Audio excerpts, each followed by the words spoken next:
Ronald Kinsella is an artist and an author. He's written numerous books, including science fiction for the mainstream media, some of which are illustrated by him. He also jointly hosts a paranormal radio show called Twin Souls, along with his identical twin brother, and is part of a global network. He's also appeared on national television, and he joins us. Hi, Ronald, how are you? I'm very well, thank you, Dean. Ronald, we'll talk about the science fiction aspect shortly, but you've recently collaborated on a new book with Philip Mantle, geared at the younger audience, and you've provided the illustrations for the book, introducing UFOs. Can you tell us a little bit about that? Yes, I mean, Philip, as he's a leading ufologist, he approached me. He'd seen some of my art. I've known Philip for quite a number of years now. I met him at a conference we went to last year, the Outer Limits conference, which Chris Evers arranged. And I met him for the first time there, although I had been in contact with Philip. He came up with this idea for an illustrated book for the younger audience, based on classic UFO cases. And I thought, when he first asked me, I thought, well, I'm very honored he likes the art, but I wasn't sure which way it was going to go with it. But Philip was very insistent on having it done in a certain style, so being geared for the younger audience. So he covers, because the book is his brainchild, and it's been an absolutely wonderful collaboration with him, because he included cases of Betty and Barney Hill, the Roswell, as most of us know about, and cases like that. So he approached me to come up with these illustrations, and I just got to work on them, and came up with about I think 8 or 9, I can't remember. But he was very particular. There's one thing about Philip Mantle which I love. He's very particular. He knows what he's looking for. And what's interesting, when you collaborate on a project, one thing I must understand and learn is that what you necessarily think is ideal is not what they feel is ideal. Mm-hmm. And I had this with a number of illustrations. He said, no, we need it different, so I changed them. So yes, it's been a wonderful collaboration and a good idea of his. Well, I'm going to talk to Philip about the book shortly, so people watching today can look out for that and find out more about introducing UFOs, but more about you. And the first question, we spoke off air, but are you an experiencer yourself? Yes. An incident happened to me in 1982 when I was 13. It was very strange. It was real. And it was unforgettable. I mean, I call them, as we have spoke to earlier to Dean, about them being referred to as the doctors. They were an authority that were in charge, and they were insistent on doing a small procedure. It wasn't anything embarrassing. They were insistent on doing this, and they told me it was for my own good. I knew they were strange because of what they were wearing. They were wearing like armor or body suits, and their faces were covered. Now, back in 1982, then I was ignorant more or less of the UFO phenomena. I had heard of flying saucers, but I wasn't really interested in them. And of course, when this happened and they left me, they made a promise, whether they lied or not, I don't know, about this procedure. It's strange because it was to do with the head. They needed to do something to my head. Mm-hmm. And it's as if when I woke up, I wasn't asleep. I was just transported into this wheelchair, this modern looking wheelchair, extremely different from what we have. But I was paralyzed to a degree, only to a degree. I could move, only that movement like that. But I call them doctors because I think they were all white and sterile. I can't be sure, I can't remember, and I'll be honest, what the color of them was, but it certainly was sterile. And as I said, they were very nice. They weren't nasty, but they were very forceful.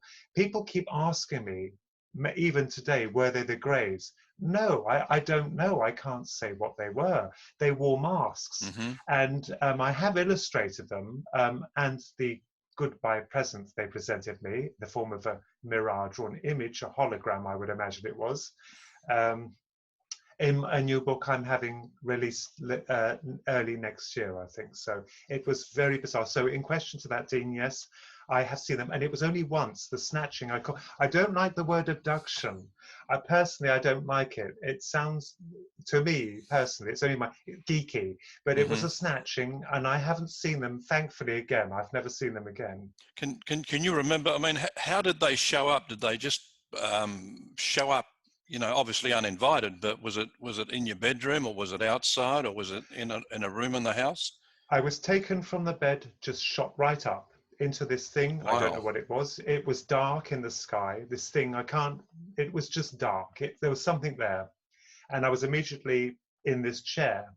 Um, and they were around me. The one in charge was behind me. I could not see him.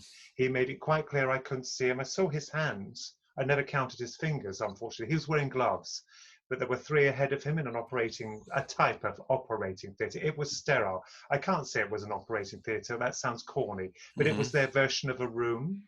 I knew what was this side, but I don't know what was this side.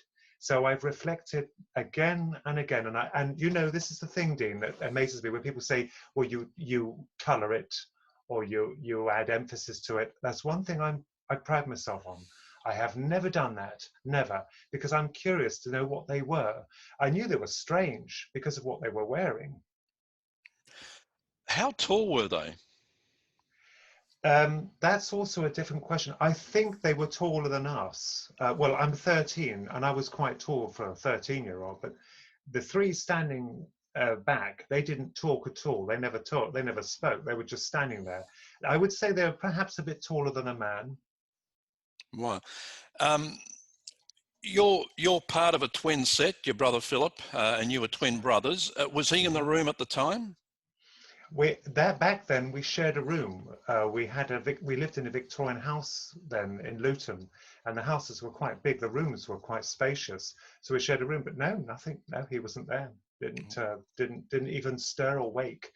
The incident afterwards, what it did cause me to do was to prop books up against the door and an old guitar. I was terrified of the dark. Hmm. Although ironically they didn't come through the door, I was just frightened of the dark, and I used to prop books up against the door so they'd make a sound.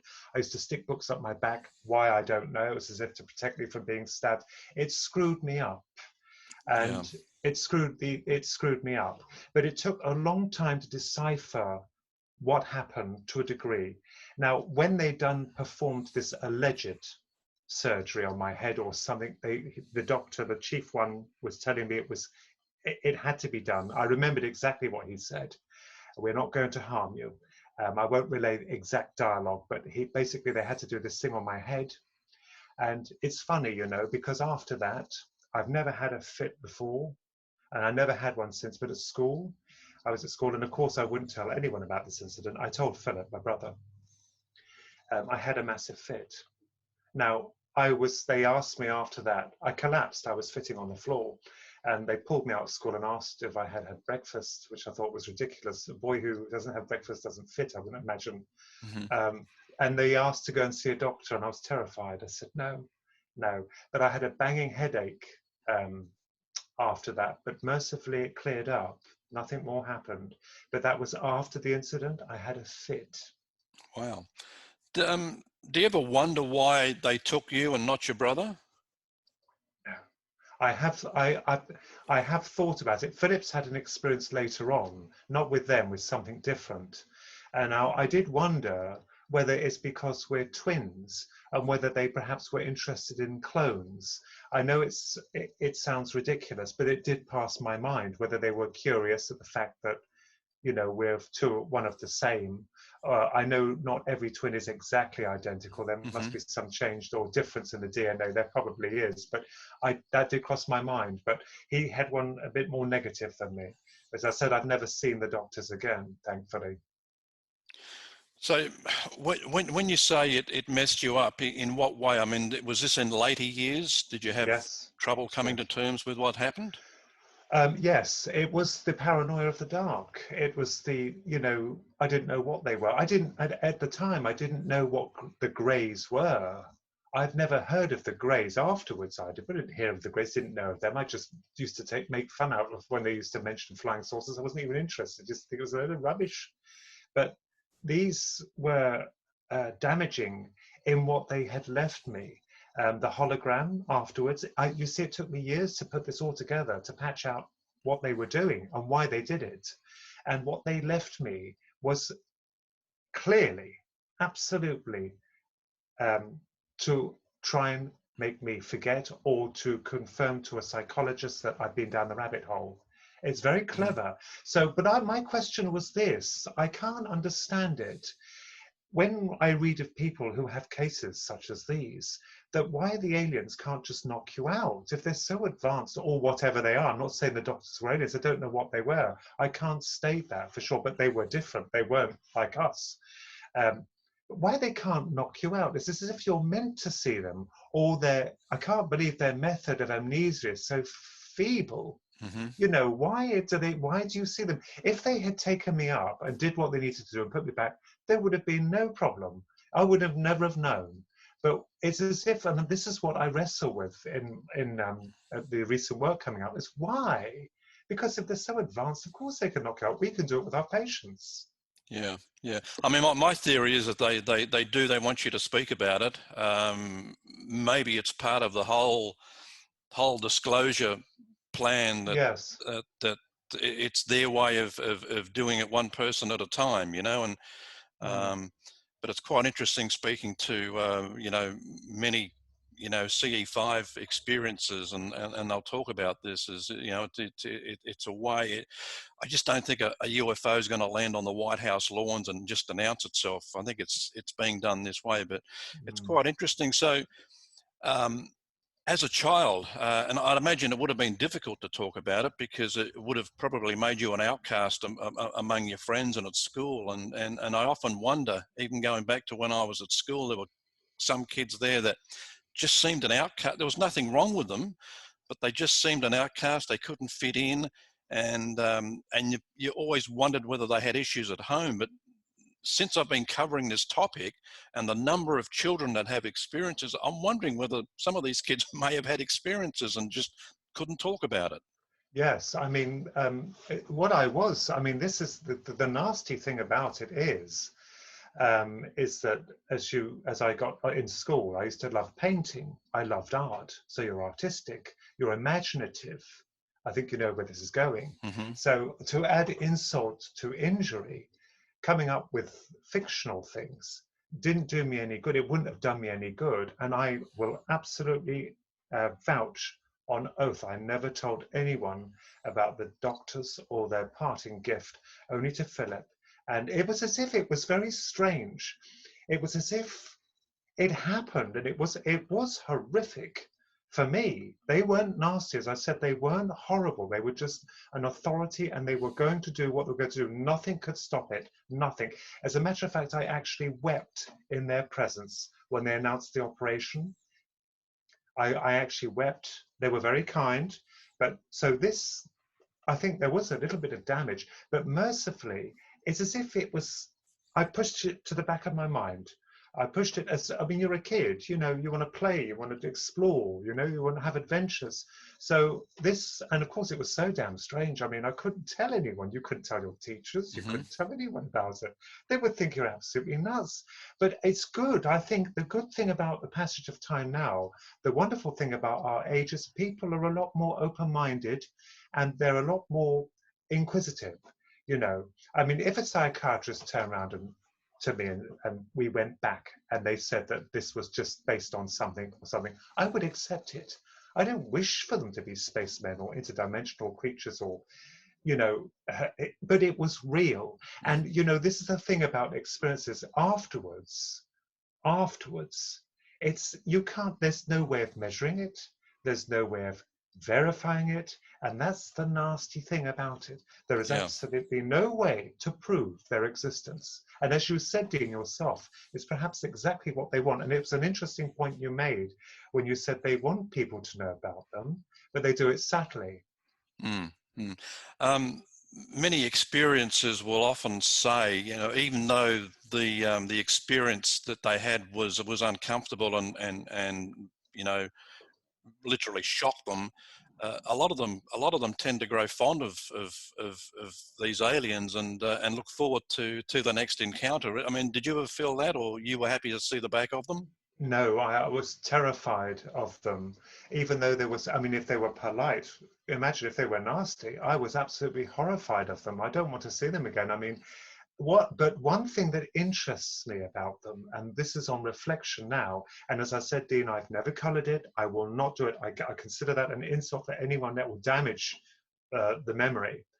But one thing that interested me in 1982, as you know yourself, holographic projections were absolutely rubbish. We had 3D glasses for Jaws 3, I think it was, and they were Hmm. terrible. No disrespect for Jaws, bless him. I mean, I thought they were Well, wonderful. Jaws 3 itself was a terrible movie, but Yeah. But the glasses, one of the 3D ones. So our technology back then was still in its infancy. They were amazing because they were bringing out the first home computers like the ZX81, the Sinclair, the BBC Micros. But this technology they used to project this hologram, I know what they did. They tried to make that look real, as if I was seeing something realistic, but it wasn't, because afterwards, it was only many years later, I realized it was hologram. It was a hologram. It was the bending of light and holding of light, which was incredible. What they projected was so real. It was a piece of technology. Now that interested me because that confirmed that they were advanced, that Mhm. we could not possess this kind of uh, technology to bend and hold light in the manner they did with what they left me as a parting gift. And I've had some people in relation to this, you then open up a can of worms, because some people will state that they're demons, some people will state that it's fictional, some people state they're outer space or interdimensional. We're left with a whole, it's pigeonholed of possibilities. As I said, I don't know what they were, but certainly that betrayed their technology. And I think what that hologram was their undoing. Ironically, that was their undoing, because it was that very horrific thing they showed me that scarred me, but not only scarred me, it pushed me to remember them. Right, right. Did you ever see whether they actually you had anything implanted inside your head, or? No, no. I mean, no. I mean, no. I couldn't. I was terrified of doctors, and people say that's a cop out. But you're 13. You know, when I had the fit, I was horrified to go and see doctors. Horrified after that. But after the fit, which lasted about 2 minutes, I'll tell you what it was. It was four striking pains in my head, at the brain, at the back. They were Hmm. physical. Absolutely. I've never had. It's like a bubble, but like a knife in a bubble. And it was strike, strike, strike. And the last one, I actually fell onto the pupil and then collapsed on the floor and was fitting. But I mean, I'm not saying it's tied to them, but it seems damn odd that that happened Yeah, after the incident. It's just strange. I yeah. can't prove that that is part of what they did. But when he mentioned the head, or they were referring to the head, or it was to do with the head, I thought it was pretty damn strange. And also, someone mentioned recently, do you think they put a chip in there? Well, I don't think so, because I think they're smarter than that. Why would they put it in an area that is so delicate, that is you'd rather put it in your wrist or in Hmm. your knee or Yeah, somewhere, rather than, I think they're smart enough to know. So I don't know what they did. yeah. So why and when did you eventually become comfortable talking about it? Yes, that's a marvelous point. It was when the subject was getting more popular, and then people say you were cashing in on it. But I'm anything but anything like that. I'm an honest man. It made me bolder, and it was when I'd seen some of the UFOs afterwards. I've never seen them again, thank God. I've never seen anything like that again. But I have seen the UFOs, and then we're not talking about pinpricks of light. These are over our heads. They're hanging. There were three of them. The way they appeared, the way they moved, they were not military. They're otherworldly. I won't go into detail about that. It would take up a few hours. But it's when I saw a triangular ship. Myself, I'd seen one of these things. I've only seen one. It was brief. It didn't, as I said, it didn't have sharp corners. They were rounded. It was thick set. It was about the size of 2 football field pitches in pure daylight, about 7:15 in August. That is what pushed me. I thought, we have to let the people know. I know others are doing that.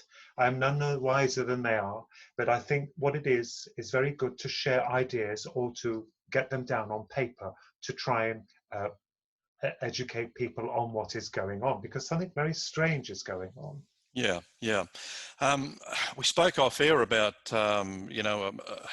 my experience, and we saw similar UFOs, but mine was a lot smaller than the one you saw. But you made the point about this thing was the size of 2 football fields. How come no one else saw it?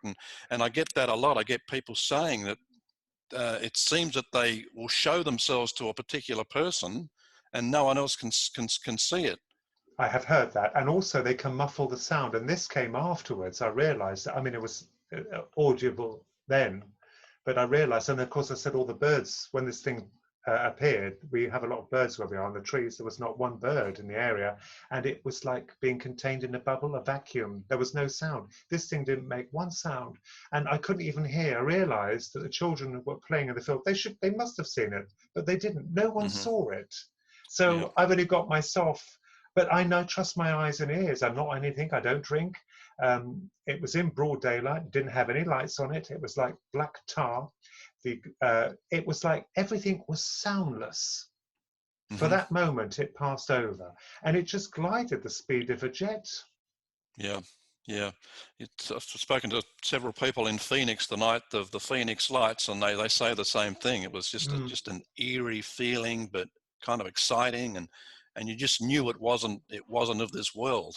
Yes, I kept remembering, there's a thought that passed my head as I was watching it.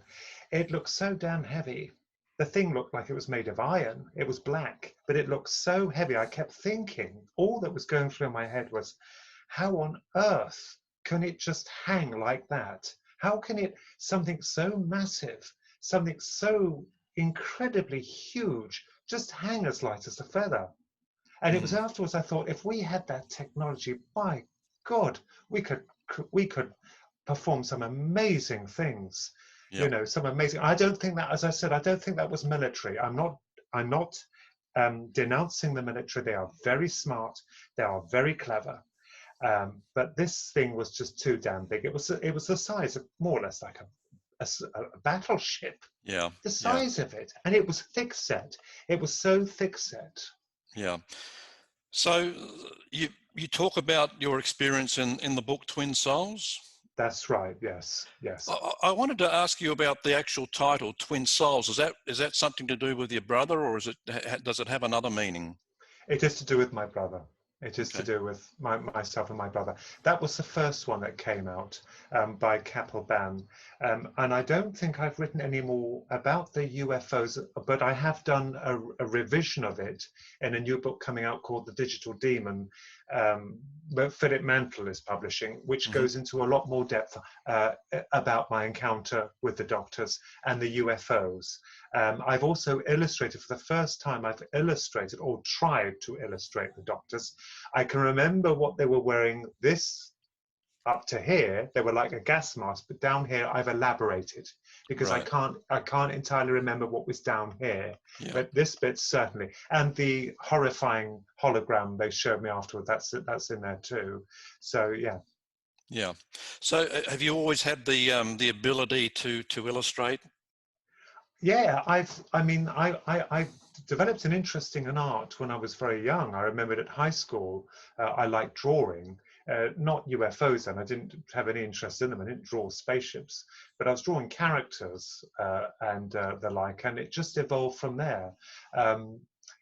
I loved humor as well, so I developed a taste for humor. These rich people that I created, these very wealthy, snobby people living in this big house, they're a big family. This was when I was younger. And, you know, Philip and I would write little stories to try and make each other laugh. So we'd write these stories about this rich family being very snobbish, just to make us laugh. Mm-hmm. It was very fascinating how this creative element started, because we just wanted to make each other laugh. This was long after the doctors. I put them to the back of my mind. Yeah. And Yeah. for a long time, I hadn't seen the UFOs. These started, I would think, in my 20s or 30s. But Right. So let's talk about the science fiction writing. Where did you draw the inspiration to write science fiction? Was it from your experience or somewhere else? no, it's weird. It's nothing to do with them. Even before the doctors, I had an interest in science fiction. As I said, this is the curse. Because you're imaginative or you like it, they will say that you've just imagined it, it's elaborated, but it's anything but, it's not. I love science fiction because I was drawn to Blake's Seven. It was a 4 series, I think they did 4 or 3, I can't remember, something by Terry Nation, the marvelous Terry Nation, who created Blake's Seven, and that really got me into, and Doctor Who, I think some episodes of Doctor Who, although they were very dark when I was younger, they were very, Yeah. I mean, when you look at them now, it's amazing they got away with what they did, because they were very gruesome and very dark, but I did like them. So yes, I gather I have had an interest in science fiction. I think what it is, I think it's based on us as being a species, that, you know, what we can create, what the future is going to be. I'll give you an example. When I was at high school, the teacher showed us this book. He gave us this book, and it illustrated what the future will be, certainly after 2000. And they had these wonderful pictures of these robots serving us, all these paintings of, they had, ironically, dishes on the houses, so that was sky. Mm-hmm. They got that right. But Yep. you know, all these robots serving your dinners and hoovering, I thought, wow, this is the future. So this fueled my imagination to think of what the future could be. And then we come into the alien aspect, when as you're talking about the science fiction, of always some kind of evil there, a technologically advanced evil with the people. So this is how it was started through Blake's Seven and Doctor Who. It's funny, I've never looked upon the aliens as kindly. I mean, I saw Close Encounters of the Third Kind, brilliantly done. I mean, Mm-hmm. Steven Spielberg is a genius, and I will congratulate him. When I watched this, because everyone watched it, then it's like Jaws, everyone watched that. Everyone watched Close Encounters, Jaws, and E.T. I didn't really want to go and see E.T., but I went to see it. But the Close Encounters, the ending I found corny, and I remembered thinking, they're not as nice as that. I didn't Right. know, you see, Dean, I didn't know what the Greys were. I think that was the first time I'd seen them on his film. And I remember thinking when I watched it, no, they're not, it just seemed too happy and too Yeah. happy and too nice Well, and very patriotic. yeah. Well, something I hadn't realized until a few years ago, that Close Encounters of the Third Kind was actually based on a true story, or Mm. supposedly a true story, back in 64 or 65, when I forget whether it was our military had organized for a meeting with, well, the aliens wanted to meet. Anyway, it didn't Yes, eventuate, but yes. yeah, but it's certainly a classic. Yes, there's supposed to be rumor that Eisenhower had a meeting with them. That's right. Yes, I wouldn't, to be honest with you, that wouldn't surprise me. I'm open-minded. That wouldn't surprise me at all. If that did happen, it would not surprise me. You know, what they were like, we can't say. There is rumor. And as I said, always like Roswell, there's no smoke without fire. Yeah. Because I want to talk about the science fiction writing. Are you geared towards a particular audience, and is your work, is it ongoing? Is it like a storyline, say like a Twilight theme or a Harry Potter theme, or? No, I'll tell you, the first lot of science fiction was more based for the juvenile, which was the Rock Bottom Twins. They're scientists, as I said, the technology, they build mechanical elephants and they build things to serve them. He was built to trek them across the Congo because he was tireless, and he was also a bodyguard. But then I changed after those, I changed more to adults. The Ungodly Agenda, Philip and I, it was our idea to come up with this, as I said, the evil aliens, the Draconians, reptilian things. Hmm. I had heard that by then. I had heard rumor, yes, as most of us did. It was based on the rumors of them in the Dulce base or some underground installation, collaborating with them, and it gave me the idea to come up with this story based on the Dulce base in New Mexico, or a fictional base underground where they're assisting these reptilian aliens called the Draconians. I didn't call them Draconians because they're quite heavily used, so I call them Draconians. They're basically like Tyrannosaurus Rexes, but they're like us, they're humanoid. One of them is very nice though, but that was done, it's weird, it was done as a boost. And I was going to continue the book, but I never did. That was done 10 years ago. Right. Something, I don't know why I wrote it. I tend to find that when I write them, it's like a blast and then it's gone. Right. Right. What about film, movies or series? Have you been approached to turn any of your works into into a movie or a? Not yet. Not yet. There was the Archons, which I've recently finished. It took me 3 years to write that. It's to do with demons, basically, not in the sense that you feel that come up from the ground as ghouls. These are technologically advanced beings. Lucifer is king of his realm. Hell is a dimension. It's Mm-hmm. not underground. It was misinterpreted as underground, but it's actually a dimension where he was locked away by the One, the Father. I'm not religious, by the way, Mm-hmm. but hell I have illustrated as a dimension, and they're technologically advanced. And this book I published last year is basically about them chipping people. His agents are on the earth, and they look like us, although they're very handsome, very beautiful. Of course, they would do to attract people to them. But what they are demons. They're reptilians underneath all that skin. You know, they're reptiles, and they're instigating a plan by King Lucifer to chip everyone, and they could just flick a switch and have total control of Earth where he could come through. So they're all dark. And I don't know, it's funny, you should mention where that came from. They're not series, they're just like one-off things. Right. Right. But that idea, I loved it because it was very nasty. I mean, Yeah. Yeah. it's based, and that was based a lot on governmental issues where we do get, I'm not blaming any government, but there are lies or there is deceit. And of course, if our government had found a superior race to barter with or bargain with, of course they would do it, even if they kept it quiet. So these archons, as I call them, in exchange for certain technologies, as usual, and some favors, they Mm-hmm. can have free range of the earth and do pretty much what they want to do. But I enjoyed that. But no, there have been no offers. I never actually, when it's funny because when I wrote that, what I do is I listen to music. I love a lot of music that Mm-hmm. is done by composers, soundtracks, very dramatic music. Vangelis is one of my all-time favorites. Right. But I'm talking about the compositions like the wonderful film with Gladiator. Yeah. The soundtrack to that is absolutely phenomenal. So when I hear a piece, I see the scene in my head. Okay. There's a scene in the Archons where the Archons here, they're high up, they have technology, they have the triangular ships, basically. That's their mode of transport. So I'd incorporated them into this book. They're incredibly advanced. When their chancellor comes, their boss, Pindar, he doesn't look like them, he's a monster.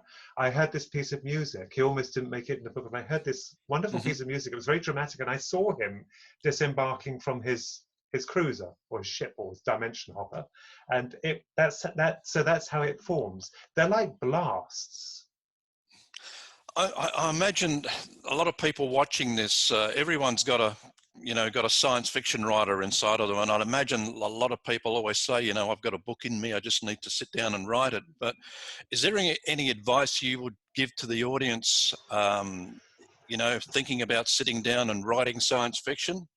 Yes, I'm not that brilliant, I don't think, because I'm not a bestseller. Although the Archons did reach #1 on Lulu. Now Philip and I had publishers before, but they both sadly passed. Hmm. So I'm not going to spend another 20 years or 15 or 20 years searching for them. So I thought, with today's technology, we have it at our disposal. I did it myself. It reached #1 for a while, on the science fiction category, not the whole. Right, It was under a right. category, but I was very proud as punch with that. But the advice I would give, no, I couldn't give any. I will tell you one thing, Dean, it's very hard. I find it very hard to write. I tend to find, I don't know if other writers find this, but when I'm writing, it's like bursts. And some days I won't do it, but then all of a sudden you'll do 2 or 3 pages and then you leave it. 2 Hmm. or 3 pages and leave it. What I do have a piece of advice for them, what I learned from it, is that don't be frustrated if you can't finish a paragraph, if you can't do it. I found myself I found myself beating myself up over it, but you shouldn't. Just leave it. Just leave it. Just go back to it afterwards. It's funny how the way I write is like a burst. Then I leave it. It's a burst. Right. Then I leave it. Sometimes it's about 2 or 3 days. Then I go back and find I can do about 3 or 4 pages. Then you leave it. It's very odd. It's Hmm. not as I thought. When I wrote, I used to see these people typing and laughing, and like J.B. Fletcher on Murder She Wrote. Yeah, They've got a yeah. smile on their face and they're typing. It's nothing like No. that at all. And I always call it, when I'm writing, I always call him the cameraman. When I'm writing, I see a cameraman. He's like my film man. He's Hmm. moving the camera around so I can see what he's showing me. And I always joke with Philip, if the cameraman's on, not in, leave it. I Yeah, was calling the little cameraman in my head. yeah. What would be the most important ingredients, in a science fiction book? Is it would like you need a hero, a villain? I think it's the villains. The people, they're always remembered. Very strangely, the heroes are not really remembered. I mean, apart from Doctor Who and things like that. But Hmm. but mind you, with that you had the Daleks, so Yeah. they're more remembered. It's always the villains. I think they're the most memorable. And that's why I made Pindar, the Chancellor and the Archons, their boss, coming for a visit to basically whip them into shape. He wants results from him downstairs, we call it. Yep. I made him monstrous, absolutely horrifying. I mean, this character, if he has, because he's political, they have a government themselves. Of course, they would do where they are. They would have some form of government. If he has any opposition, he just eats them. Yeah, wow. It's funny you say that with the villains because I mean, I've never been a huge Star Wars fan, but every time I hear Star Wars, I think of Darth Vader. That's right. Yes, George Lucas is a genius. I've always loved him. I think he's a very clever man. And watching those, I mean, I had, of course, we had all seen them. I'd seen Star Wars, but I remember Darth Vader. I remember thinking when I saw him when he's a robot. But I Hmm. didn't realize later on as a kid, I didn't really understand the politics. But you got enough. I did understand he was clever, and that even for children, you knew there was baddies and goodies. I knew they were trying to stop the baddies from taking over. Yeah, yeah. No, I've always been, just a total one-eyed Star Trekkie all my Oh, life, and yes. and and, and as I said, now since I've been reporting and covering this particular topic, I learn now that, and I always wondered. I mean, how do some of these producers kind of get things so close in a lot of stuff? And I'm talking about stuff back in the 60s and 70s even. And I Yes. learned that Gene Roddenberry himself may have been an experiencer. Yes, he did sit in circle, apparently. He sat in circle. Hmm. We found out that Gene Roddenberry sat in circle. Now, he is a genius. Yeah. And I mean, of course, Star Trek was well known even when we were kids. I mean, because they only had a number of channels, but that appeared on there. But apparently, yes, it does make you think where they got these ideas from. But apparently, as it stands, or as is led to believe, Gene Roddenberry actually sat in circle. Whether he got his ideas from there, we can't say. I mean, that's pushed the boat a bit, but he did sit in circle. So it makes you think. But he was a visionary because he could conceive the future, and he's quite right. We will encounter beings out there, and I think it's quite romantic and charming what he did, because he pushed the boundaries of traveling beyond the speed of light with the Starship Enterprise. What he'd done, he created this beautiful ship, this wonderful crew that explore other planets to discover new life elsewhere. And And I just think he was an incredible visionary. And I love that man because he's given people, I mean, his legacy even today lives on Yep. with Voyager, and you have all the others. I Mm-hmm. mean, Captain Jean-Luc Picard. I mean, Captain Kirk was our captain when we were younger. I Yeah. think we were Yep. kids. I mean, Yep. I love William Shatner. I absolutely adore him as our captain because he's like an older brother or an uncle. When you're kids, Yep. you'd Yep. want. I would say more of an uncle. You'd wish you had an uncle like him. So yeah, Yep. it just makes you think where they get their ideas from. Yes. And the other thing I wanted to just ask, the whole Hollywood thing, the whole sci-fi Hollywood scene. I mean, I'm being told that Hollywood has basically been used to also, create a kind of a soft disclosure to kind of get its audience and get us as people who watch films to kind of get used to the idea. And I don't know what your views would be on that. Yes, I do think there might be something to that. I do think there's something to that. There might be. I just find it hard to believe that the powers that be have kept this quiet for so long, and they let's be honest, they've denounced it, they've denied it, they've lied, they have lied. Now, Georgina Brunner, she wrote a book, You Can't Tell the People. Now, there was an interesting aspect of that, which I found was wonderful, was that she'd actually met the Premier, the Prime Minister Margaret Thatcher. Mm-hmm. And through this, I don't know if it was a luncheon, I can't remember if it was a luncheon or what, but she went to ask her about the UFOs. And Margaret Thatcher, this is from her book, Margaret Thatcher actually said to her, now, first you need to get your facts right. Well, she knew she couldn't. What facts can you get? Which is like a little sign. When you know what we know, you'll realize that's why we can't tell the people. Now, to my mind, that doesn't sound very good. No. It doesn't sound very pleasant. And believe me, I'm not a negative person. I mean, but I have done so much research into firstly realizing that they're full of peace and they come with all good intentions. Well, not being funny, Dean, and not to sound too crude, but they've done bugger all. They've done nothing. So this intergalactic peace thing we're hearing, I think is a ruse to cover something far more sinister. Right, right. Last question. If aliens are ever officially declared as real, is that the end of the science fiction genre? I actually don't think so. We've always strived for different things, and I mean, it's rather like westerns. Mm-hmm. They were real, but they make films of them. It's like dinosaurs. They were real, but they make films of them. Yeah. If they genetically create the Tyrannosaurus Rex and have him for all to see, they'd still make films on him. So no, I don't think it's ended. I don't think it will end. It would answer a great many things. Certainly, it would widen our eyes. I hope it does happen, because at least the arrogance of man will be dispelled to consider the fact that we are not alone. I've never believed we're alone. And they may just have, if they're benevolent, they may just have a few more answers that we're searching for, especially about the cosmos. What are we in? Are we in something? Is it infinite? Things like that. Right. They would be much wiser to us, certainly in science, I would think, to answer a number of questions that we would most definitely ask. Yes, if they were benevolent. Your book's available on Amazon. Is that the easiest place for someone to look you up? Yes, they're available on Amazon. The Archons is there as well, but I'm having one released early next year, March the 1st, called The Digital Demon, and this goes into the UFO aspect and of the paradox as a whole. Okay, I guess the easiest thing for people to do is just search for Ronald Kinsella, and they'll pop up. Ronald, fascinating discussion.